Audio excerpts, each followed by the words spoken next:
How and why did you decide to write an anti-Islamic book? How was your life in regards to faith? What did you believe in? What was your heaviest and most regretful expression that you used for Islam?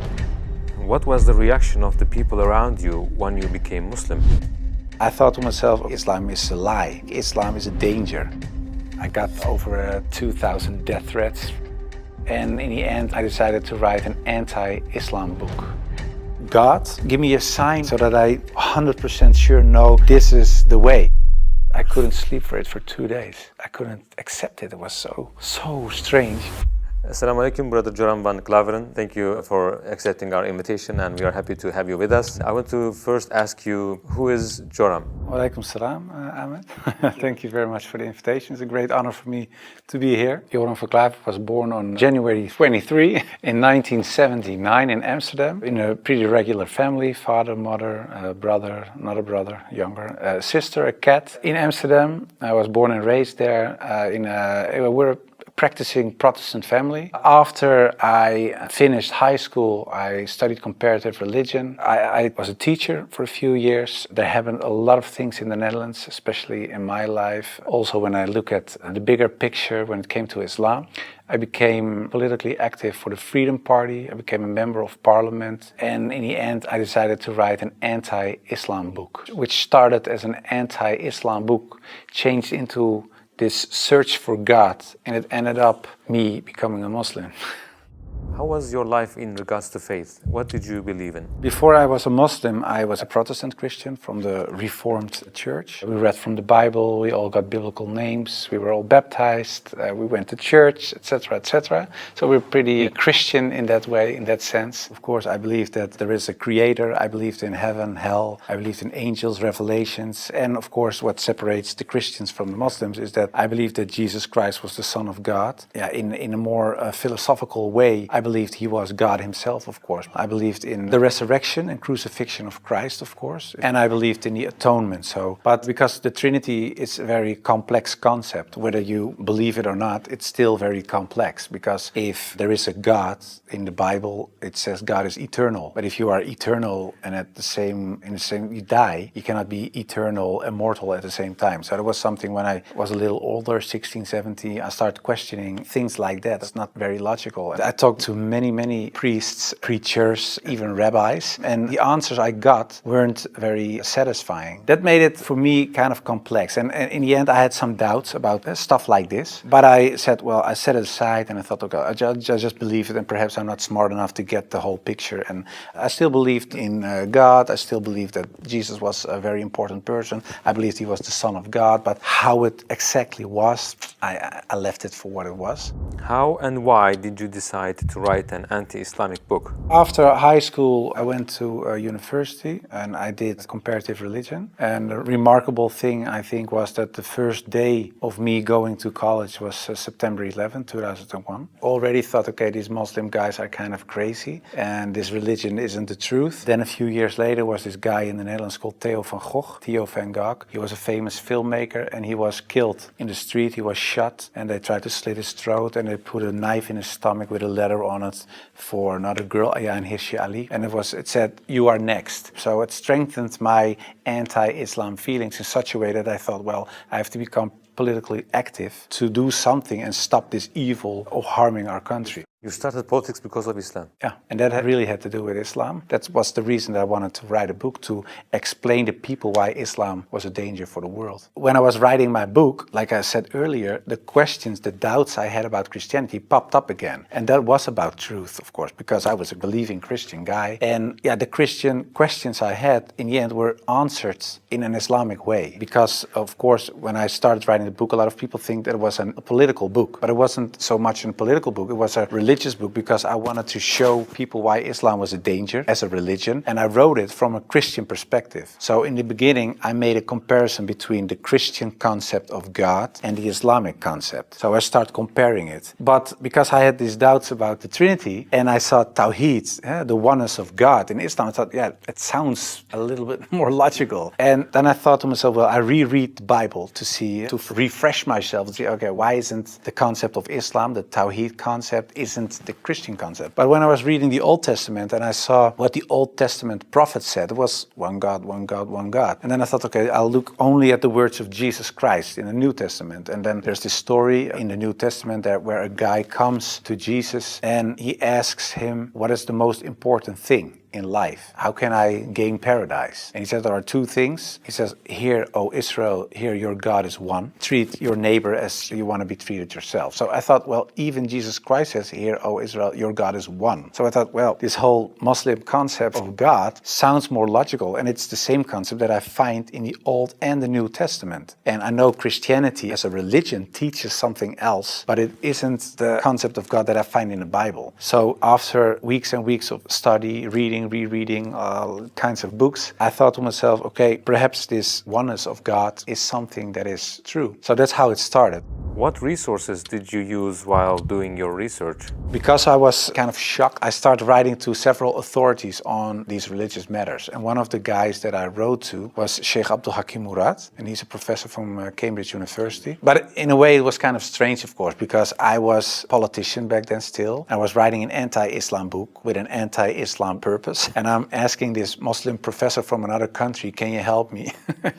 So I told him, I'm writing a book. I have a lot of questions. So I was very plain why I thought, why is Islam promoting terrorism? Why is anti-woman? Why is anti-Christian? Anti-whatever. After, I think, 6 weeks, he sent me a very extensive email. And he started explaining, directly answered a lot of my questions. But he also told me, you have to read this article, read this book, read that book, ask this person. And so he was very extensive in his way of explaining. But in the end, after I read all these books and articles and made a comparison between prophets from the Old Testament with Muhammad, peace and blessings be upon him, I had no arguments anymore to say they are prophets and he is not. And I thought to myself, well, if I accept Moses on these grounds and I cannot accept the prophet, then there is something else. So I thought, why don't I think he is a prophet? And I thought, oh, perhaps because he had many wives. But then again, when you look at Solomon or you look at King David, Abraham, there are a lot of people in the Old Testament that had more wives. And when you look at even outside of the religious books, culturally in Europe, in Africa, Asia, everywhere, there were men with several wives for several reasons. So I thought to myself, well, that cannot be a reason either. So one by one, all these reasons fell. And then in the end, I thought, well, I have to say all of them are not prophets. But I didn't believe that because I thought, well, the things they did, they said, the miracles that happened, etc., they were confirmed in what they said and what they did. So they are. And then I said, well, then I have to accept that Prophet Muhammad perhaps is a prophet too. So I was doubting it. So first I thought, well, it's the most evil person I know because of the history. Then I said, well, perhaps it's not that evil, but he's not a prophet. And in the end I started doubting, perhaps he is a prophet. Yeah, that took, of course, me reading a lot of books again. And the one thing that I think was very wise of Abdul Hakim Murad to say was, he said, well, the books you read about with the anti-Islam arguments are written by non-Muslims. He said, if you want to know more about Christianity, you don't read books from atheists. You start reading the books from the Christians. Why do they believe this? What are the arguments? So that you have to do the same with Islam. So start reading Islamic books from Islamic teachers, from Islamic scholars, etc. And then you can see, if you compare the books on the same topic of people who are Muslim and wrote those books and non-Muslim, you can see where they took the wrong turn, where they translated words in the wrong way, sometimes perhaps even not on purpose, but just because they didn't know, where things are added, where things left out of it. So, and in the end, you see there's this other religion almost created because of all these things. And that's what I did. And that's what I also did with the life of the Prophet, because I read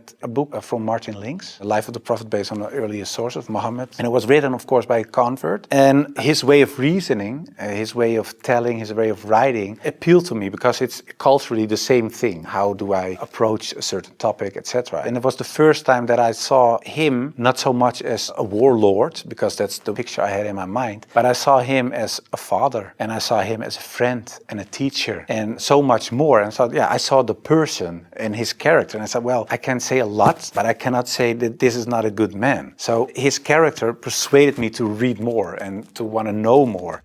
What surprised you the most while doing your research? The story about Hind, there was something that, like a switch, like I had to change. And that was because I thought Hind was the wife of one of the enemies, Abu Sufyan. And in a way, they gave money to kill Hamza, the favorite uncle of the Prophet. And that was what happened on the battlefield. He got killed. They even paraded with his ears and cut off his nose and horrible stuff. So the Prophet was deeply sad, of course, of what happened. And years later, he became powerful. He came in power in Mecca. And then there was Hind. And I was reading this book and I thought, okay, now she gets crucified or her head gets cut off or something like that. But he said, well, I cannot look at her right now, but everybody is forgiven. And if you want to stay here and live among the Muslims, it's possible. If you don't want that, you can go. But bloodshedding is over now. And I thought to myself that she was forgiven. If you can forgive someone who kills a relative, especially a favorite uncle of you, even starts parading with parts of his body to show other people that she humiliates you and whatever you stand for, that means you have such a great character. It's very special. It's something you don't see. And that's what he did. So I thought to myself, well, it was a really special guy. And when I thought that, I thought, well, I have these arguments for him being a prophet. I see his character. I see the way he treated other people. I see how he treated his enemies. I think he is a prophet. But then I thought to myself, whoa, that's horrible. Because I already accepted this oneness of God. And now I say he is a prophet. If I say there is only one God and Muhammad is his prophet,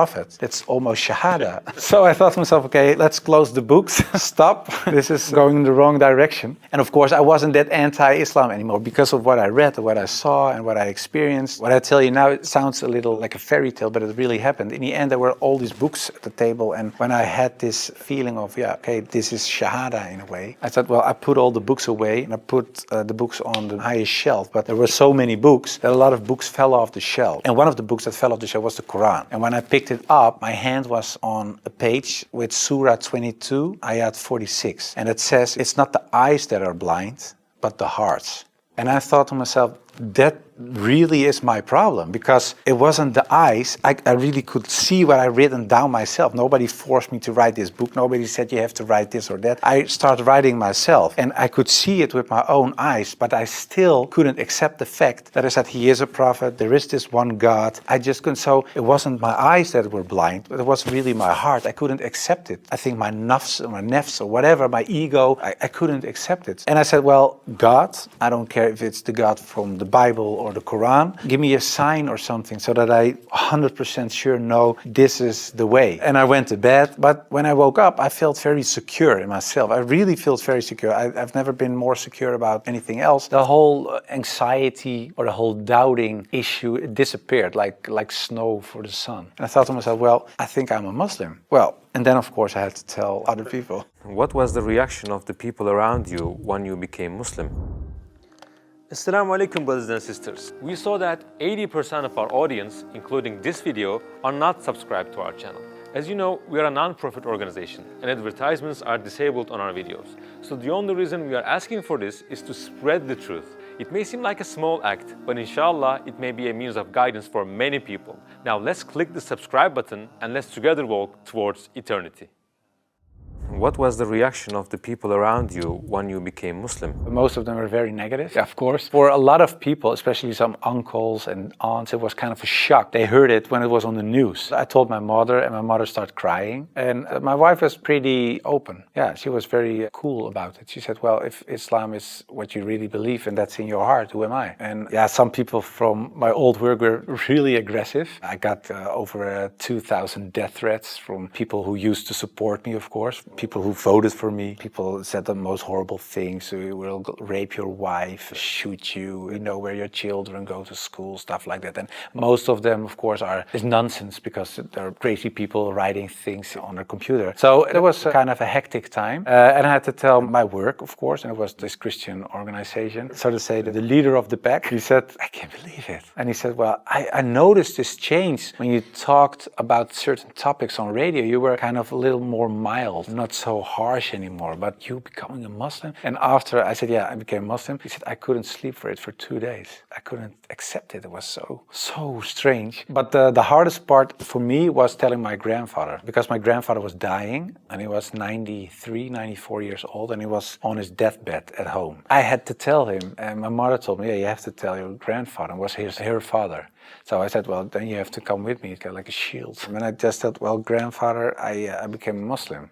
And then he closed his eyes. And I thought he stopped breathing because, he was so old. And he really stopped breathing for a while. And then he started breathing again. And he looked at me and he said, well, at least you didn't become a Catholic. So it was very funny. The last thing, and my old boss from the radio, he said, well, but how do we know that you're not becoming Hindu one day or something else? And I told him, well, I never chose a religion. One time, and it was when I became a Muslim. Before that, I didn't choose my religion. I was born in a Christian family. I was raised in a Christian way. And I'm very grateful for all the good things that it brought me. But it was not my decision. And the only time I made a decision was me becoming a Muslim. And it was the most, like I said, I think the most important decision I made. And it was the most rational decision I made. I never took years and years to decide one thing, only becoming a Muslim. How did you feel when you made your first salah? It's, of course, a beautiful moment, but very strange as well. Because as a Christian, you're not used to pray like that. You pray with your hands together and perhaps on your knees in front of your bed or something. But I think it's very beautiful that you really prostrate. So you really bow down in the deepest way for your Lord. So that's a very humbling, beautiful thing, I think. And that, it made me feel very happy.